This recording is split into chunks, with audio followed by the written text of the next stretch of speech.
मानसी पूजा ही सिखाते थे। जितने उनके आश्रित थे, जन्म से पटेल थे,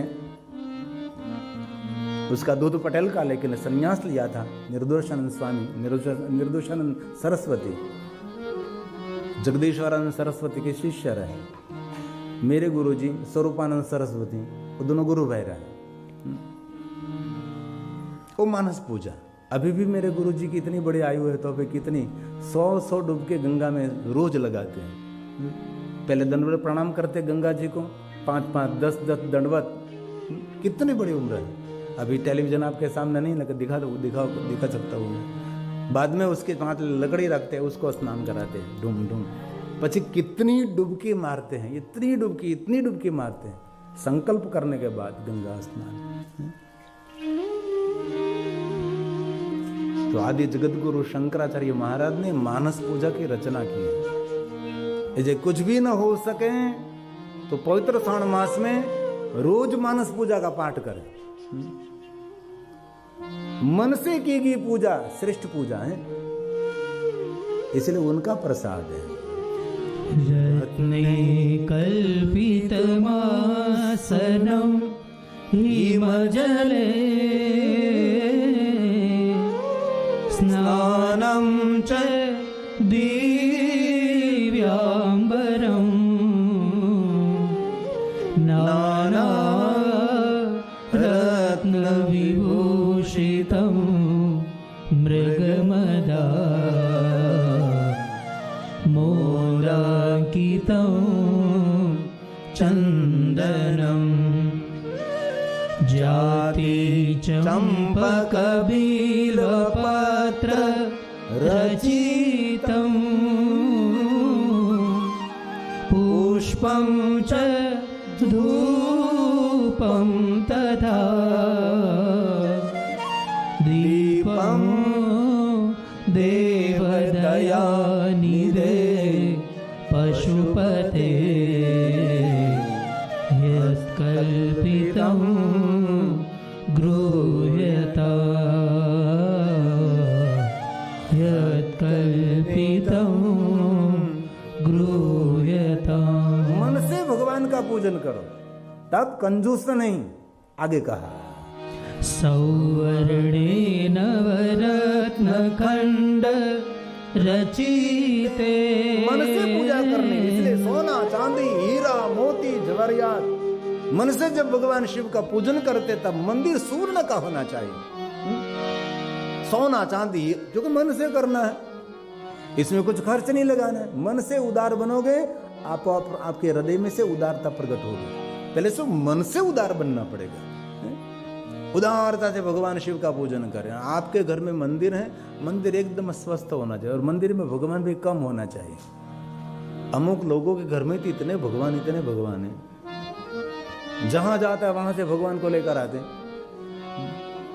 मंदिरों में बहुत सारे भगवान, इतने भगवान, भीड़ भाड़ में बैठे हैं। जैसे हम कथा सुनने के लिए बैठे, ऐसे भगवान मंदिर में, ऐसे बहुत सारे मंदिर देखो। ये घर तो मैं गया था पथरामण में, तो इतने भगवान। वहां दादर पड़ता था, वहां सीढ़ी तक भगवान आ गए। मैं कहता अब सीढ़ी उतरने की तैयारी है। इतने भगवान, थोड़ा कम भगवान रखिए। और प्लास्टिक की मूर्ति की पूजा नहीं होती, धातु की होनी चाहिए, पाषाण की होनी चाहिए। प्लास्टिक की मूर्ति की पूजा नहीं होती। और अंदर से जो मूर्ति खाली है उसकी पूजा भी नहीं हो सकती। अंदर से जो एकदम खाली है, ठोस होनी चाहिए। छोटी मूर्ति लेकिन अंदर से खाली नहीं।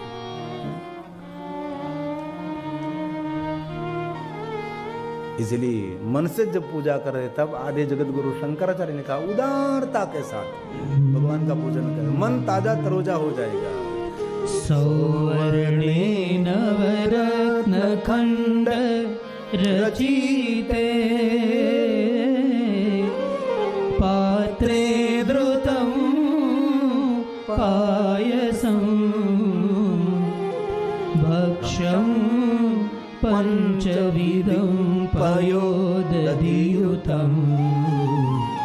रंभाफलं पानकं। दूध में से बने हुए पकवान भगवान को अर्पण करें। अनेक प्रकार के पकवान अर्पण करने के बाद फलों में भगवान शिव जी को रंभा फल अर्पण करें।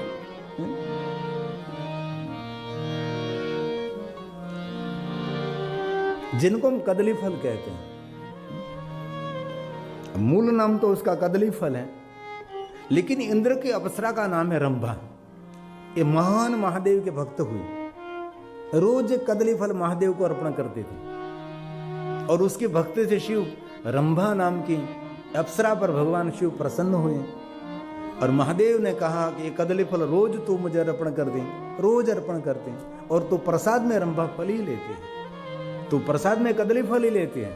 इसलिए स्वयं भगवान ने शिव ने कहा कि तेरा नाम रंभा है, इसे आज से कदली फल का नाम रंभा फल रहेगा। रंभा फल को कहते कदली फल तो कहते केड़ा। भगवान शिव जी को जे अर्पण करे केड़ा, भगवान महादेव तेना कुटुंब ने राखे भेड़ा। आ भी खाई गया ना बधे लोगों, એટલે कुटुंब ने राखे भेड़ा। ये केड़ा अकेले भी संगठित ही रहते हैं ना, कहीं अकेले नहीं हुआ, अकेला नहीं होता, वो सब संगठन में रहते हैं। इसलिए भगवान शिव जी को कदली फल अर्पण करें, इसलिए रंभा फल मंदिर रूपान।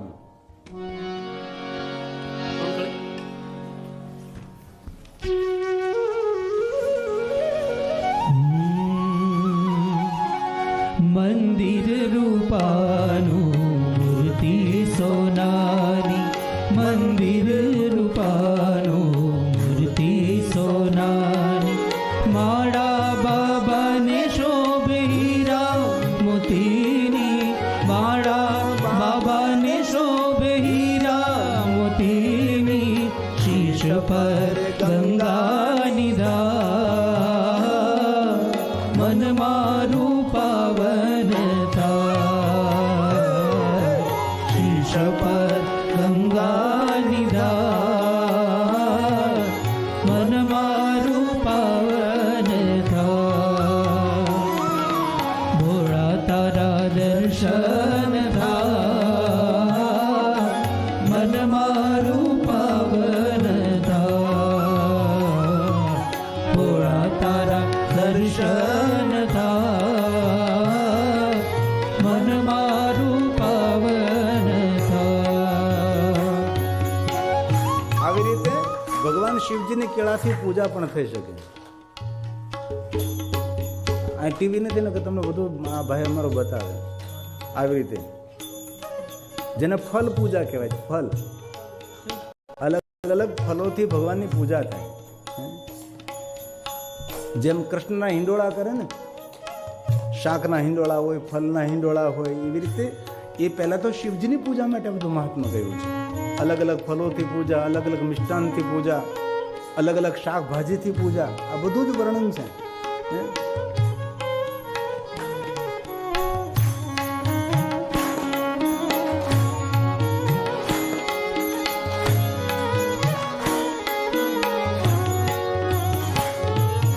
દુખિયા તમારા દ્વાર પર આવતા, દુખિયા તમારા દ્વાર પર આવતા, જન્મ મરણના બંધન ટાળતા, જન્મ મરણના બંધન ટાળતા, શિવ તમારો આધાર, મન મારું પાવન થાય,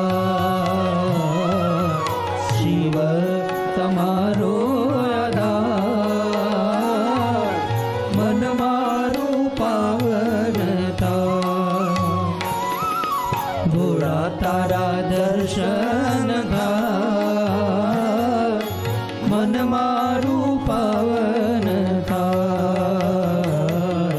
ભોળા તારા દર્શન થાય, મન મારું પાવન થાય।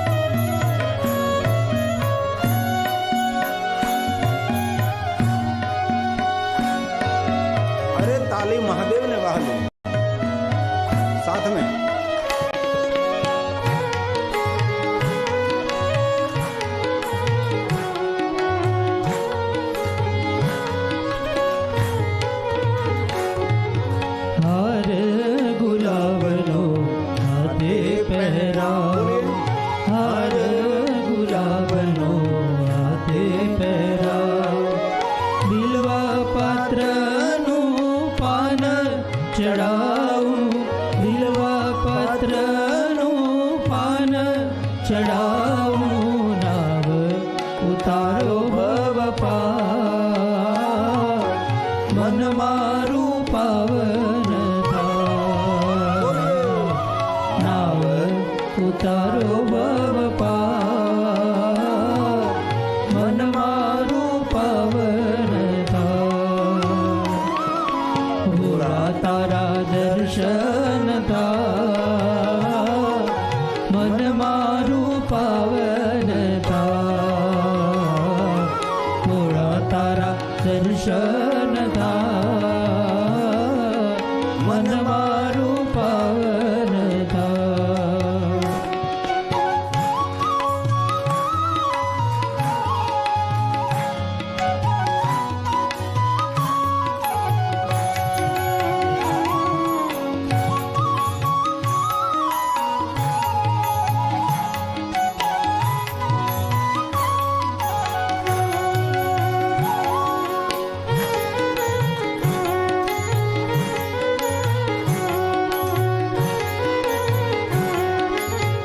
હે મહાદેવ ભક્તિ તમારી લાગે છે પ્યારી ભક્તિ તમારી લાગે છે પ્યારી મૂર્તિ દેખીને હું જાઉં છુવારી મૂર્તિ દેખીને હું જાઉં છુવારી ભક્તોને આનંદ થાય મન મારું પાવન થાય ભક્તોને આનંદ થાય મન મારું પાવન થાય ભોળા તારા દર્શન થાય મન મારું પાવન થાય ભોળા તારા દર્શન થાય મન મારું પાવન થાય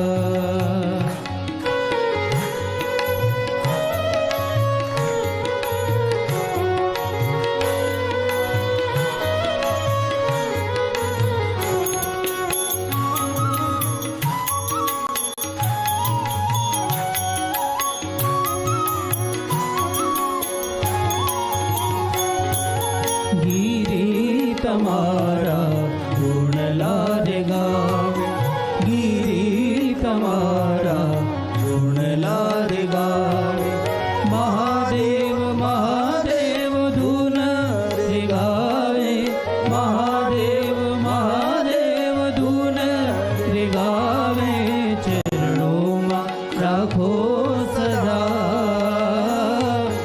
મન મારું પાવન થાય ભોળા ચરણોમાં રાખો સદા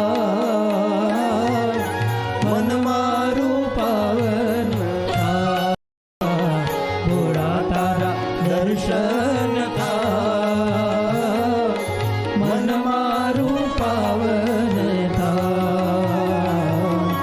મન તારું પાવન થાય મન મારું પાવન થાય प्रातः विधि कर्म ज्ञेयम प्रातःकाल जो भगवान महादेव को याद नहीं करता वो प्रकृति के ऋण में रहता है। इसलिए सुबह में आंख खुली भगवान शिव को याद करिए। इसमें कुछ खर्च भी नहीं होता, कुछ प्रयास भी नहीं करना पड़ेगा, सिर्फ आपका मन भगवान शिव को समर्पित करना है। जो प्रातःकाल नेत्र खुलने के बाद जो शिव को याद नहीं करता तो प्रकृति का ऋणी रहता है। हमारा जीवन प्रकृति के साथ जुड़ा है। मैंने पहले दिन कहा था एक है प्रकृति, एक है आत्मा और हमारा एक है परमात्मा। चौथी वस्तु कुछ है ही नहीं। हमारा जीवन प्रकृति के साथ जुड़ा है और प्रकृति के अधीन आत्मा और आत्मा अधीन परमात्मा को।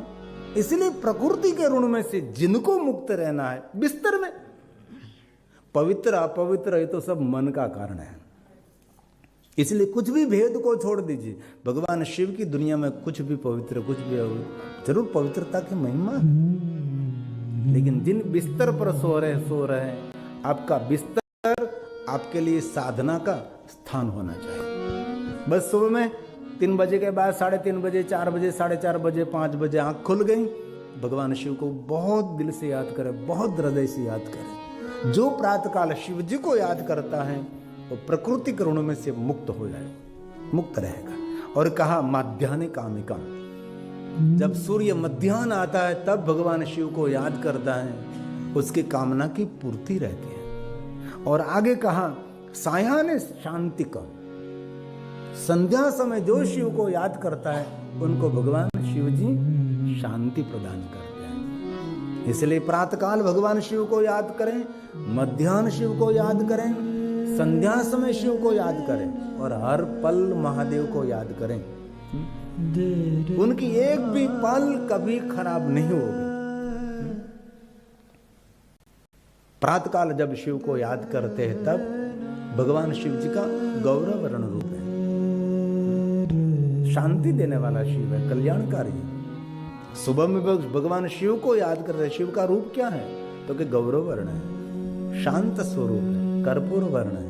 और मध्याह्न जब शिव जी को याद करते तब शिव जी रुद्र रूप में है, रक्त वर्ण है, हमारी रक्षा करते हैं। और संध्या समय जब शिव को याद करते तब भगवान शिव जी श्याम वर्ण है, शांत स्वरूप है, शांति देने वाला। इसलिए तीनों समय भगवान शिव जी के रूप स्वरूप और अलग है। इसलिए सुबह में कल्याणकारी शिव है, मध्याह्न रक्षा करने वाला रुद्र है और संध्या समय भगवान शिव जी श्याम वर्ण है, शांत मूर्ति है और शांति देने वाला है। इसलिए तीनों समय भगवान शिव को याद करें। इसलिए तीनों समय और रात्रि के अलग अलग प्रहरों की भी महिमा शिव पुराण ग्रंथ में। मैं आपको क्या कहूं क्या न कहूं ये भी कभी कभी प्रश्न हो सकता है। इसलिए हर पल भगवान महादेव की पूजा, भक्ति, अर्चन, दर्शन करते रहो। जितना हो सके इतना शिव जी का स्मरण करो। लेकिन इस शिव की भक्ति करते करते, महादेव की उपासना करते करते, शिव के स्मरण करते करते अपना कर्म भी थोड़ा बदलना चाहिए। जो जीवन के कर्म है उनका भी फल मिलता है। शिव जी जरूर अपने कर्मों से मुक्त कर देते, लेकिन फिर नहीं करने का शर्त भी होते हैं। हम तम्बाकू गुड़का खाते रहे, बीड़ा फूकते रहे, मदिरा पान कर रहे हैं, नहीं नहीं, ये तो बदलना ही पड़ेगा। जीवन तो बदलना ही पड़ेगा। इसलिए भगवान व्यास जी ने कहा एवं ज्ञातवा नर कुर्वन, कर्म का फल मिलेगा जो आपका कर्म नहीं बदलेगा तो। और कोई मेहनत नहीं की, कोई पुरुषार्थ नहीं किया है, जो आपके पास धन आया है ये धन पर हमारा कोई अधिकार नहीं है। ये धन अनिति का धन है। कुछ भी पुरुषार्थ नहीं किया, कोई भी मेहनत नहीं की, ऐसे ही धन हड़प लिया, समझ लेना चाहिए उसका दंड बहुत भोगना पड़ता है। इसलिए कर्म का फल, इसलिए कथा श्रवण करके भक्ति कहीं लोग भक्ति करते हैं लेकिन अपना जो कर्म नहीं बदलते, अपने कर्मों का फल भोगते पड़ते। इसलिए कलयुग के अंदर हम जो कर रहे हैं, कथा हमने 3 घंटे सुनी और कथा से बाहर निकले हमने निंदा शुरू कर दी। एक स्टॉक तो हमने खाली कर दिया, जहां तक यहां बैठे हैं वहां तक कथा की जिम्मेदारी है। आपने निंदा की, ईर्ष्या की और कुछ पाप कर्म कुकर्म किए, सब भगवान ने जलाकर भस्म कर दिया। लेकिन बाहर जाकर नया स्टॉक जाहिर कर दे, नया स्टॉक, फिर फैक्ट्री शुरू कर देते हैं हम। ऐसा नहीं करना चाहिए। इसलिए कलयुग का प्रभाव है। भगवान कहते हैं मैं आपको कर्म के बंधन में से मुक्त कर देता हूं, लेकिन ये कर्म परिवार फिर से नहीं करना। ये बात भगवान ने बताई, बाकी तो फल मिलेगा ही। ये भगवान व्यास जी ने कहा है एवं ज्ञात्वा नरः कुर्वन्, जैसा कर्म करोगे वैसा फल मिलेगा। दूसरों के लिए बुरी सोच होगी तो हमारा बुरा होने वाला ही, एकदम सीधी बात है। कर भला तो होगा भला। सर्वे भवन्तु सुखिनः सन्तु, सीधी बात है। ऋषि मुनियों ने वचन दे दिया कि हे भगवान सबका शुभ हो, सबको सुख हो। और भगवान शिव ने ये बात दक्ष महाराज को कही थी। महादेव ने दक्ष महाराज को कहा कि दक्ष महाराज जैसा वर्ताव दूसरों के साथ करते हैं ऐसा वर्ताव हमारे लिए फलित होगा। इसलिए दूसरों के लिए शुभ भाव आपका होगा तो आपका भी शुभ होगा। ब्रह्मांड का प्रारंभ आकाश में से, पाताल में से, कोई दिशा अंदिशा में से ब्रह्मांड का प्रारंभ नहीं हो रहा है। इस ब्रह्मांड का प्रारंभ जहां आप बैठे हैं, जहां आप खड़े हैं, वहां से ब्रह्मांड का प्रारंभ होता है। इसीलिए जो कुछ आप बोल रहे हैं, जो कुछ आप चिंतन कर रहे हैं, जो कुछ विचारों का तरंग चल रहा है, ये आपसे प्रारंभ होगा। जैसे कोई पानी का सरोवर भरा है, जहां पत्थर गिरता है वहां से तरंगों का प्रारंभ होता है। वैसे ही इसीलिए जो आप कुछ बोल रहे हैं, जो आपको सोच रहे हैं, जो आपके विचार के तरंग उठ रहे हैं, ये आपसे प्रारंभ होगा। इसलिए आज से सकारात्मक सोच, सकारात्मक वाणी, सकारात्मक विचारधारा, शुभ ही होना, शुभ ही होना।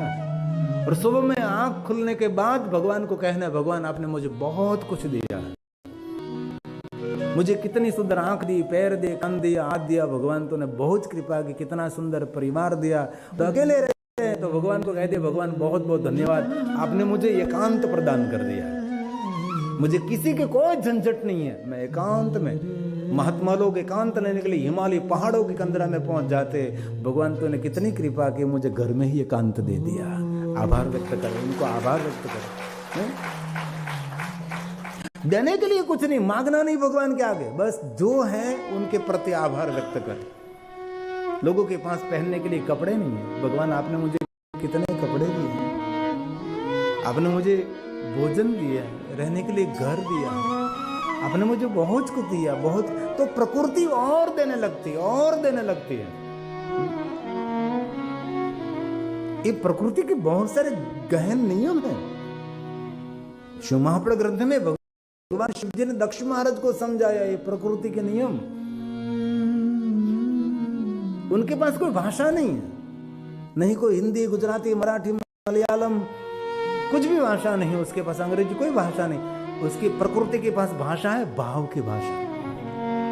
आपके हृदय में भाव क्या प्रकट हो रहा है, ये प्रकृति की भाषा है। मैं बहुत समय पहले मैंने एक दृष्टांत दिया था, जो भाव की भाषा कैसी होती है, जो ईश्वर की वाणी है, भाव, भाव भावाकरम शिवम। एक बार एक वृद्ध माँ जी उसके गांव की ओर जा रहे थे मार्ग में, तो उसके मस्तक पर एक पोटला था, भार लग रहा था। तो वहां से एक घोड़े वाला निकला और माँ जी ने कहा, बेटा तो यही गांव में जा रहा है ना, इस तरफ जा रहा है ना, तो वहां मेरा घर है गांव के पादर, वहां ये पोटला रख देना, ये बहुत वजन है, ले जा। घोड़े वाले ने कहा, ना ना मैं किसी का पोटला नहीं उपाड़ता, मैं तो ऐसे जाऊंगा, नहीं ले गया। माँ जी ने कहा कोई बात नहीं। और बाद में इस घोड़े वाले के मन में विचार आया कि ये बुढ़िया अकेली है, तो पोटले में क्या है पता नहीं, मैं ले लेता और कहीं और भाग जाऊं तो मुझे क्या ढूंढने के लिए आएगी। घोड़े वाला वापस आया माँ जी के पास, कहा माँ जी लाए लाए पोटला मैं ले लेता हूं। माँ जी ने कहा, वह बेटा तुझे जो कह गया ना वो मुझे भी कह गया, वो मुझे भी कहने के लिए आया था कि मेरे मन में विचार उठे थे कि अच्छा हुआ मैंने उसको नहीं दिया, कोई अनजान व्यक्ति लेकर भाग गया। तो ये प्रकृति की भाषा है, इसके पास कोई शब्द नहीं है, अंदर का भाव उनकी भाषा है। इसलिए अपने कर्म को बदले, मन से भी कोई कर्म नहीं, वाणी से नहीं और काया से भी नहीं। इसलिए भगवान ने कहा इस कलयुग में भक्ति से फल मिलता है, लेकिन भक्ति से पहले अपने कर्म का फल मिलता है।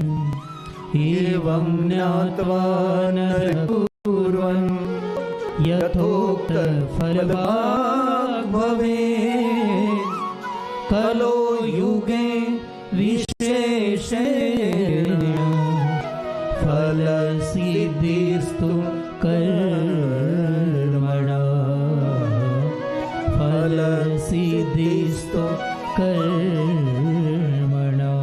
यही बात रामचरित कर्म प्रधान विश्व रचि राखा, यही बात है श्लोक में, तो है चौपाई में।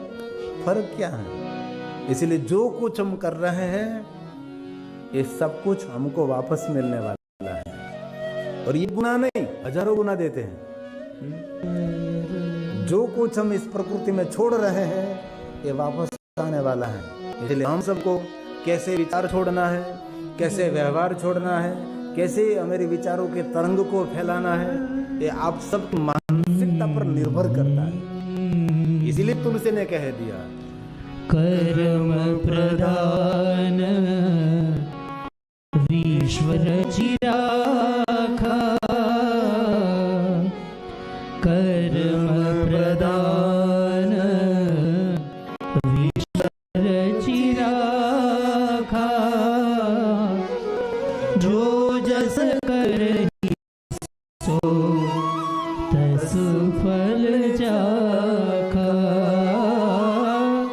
जो जस करहि सो तस फल जाखा। सकल पदार्थ है जग माही, पुरुषार्थ तो करना ही पड़ेगा।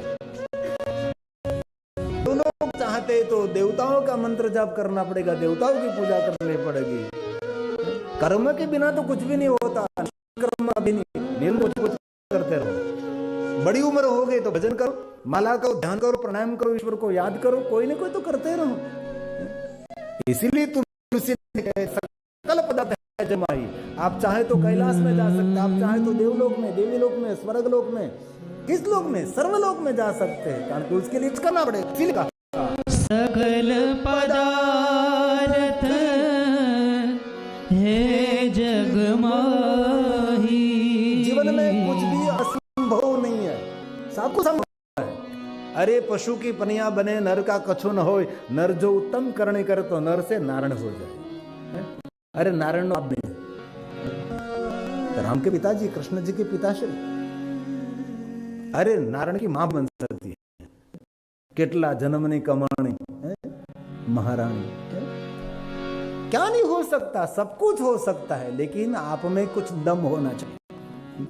गुजराती में एक सूत्र कहूं, गरीब परिवार में जन्म थो ये प्रकृतिની ઘટના છે, પણ એ જ ગરીબાઈમાં દુખી દુખીને મરી એના ગુનેગાર આપણે છે। आपके भाग्य के विधाता आप स्वयं हैं, आपका भाग्य आप खुद लिख सकते हैं। कठोर पुरुषार्थ, बुद्धियुक्त पुरुषार्थ और नीतिमता और पवित्रता से किया हुआ पुरुषार्थ आज ने तो काल भाग्य खोलता है। भले 1 2 साल 3 साल लगे, लेकिन हमारी नीति छूटनी नहीं चाहिए, हमारी पवित्रता, हमारी प्रामाणिकता छूटनी नहीं चाहिए। बाकी प्रामाणिकता छूटी गया काम से। इसलिए मैं कभी कभी मेरी गुजरात तो भारत में कथा में कहता हूँ हमारे युवा भाई बहनों को, किसी के साथ काम करते हैं ना आप, आपको 10,000 रुपया पगार दे रहा है, लेकिन इस सेठ को 20,000 का काम करके दीजिए।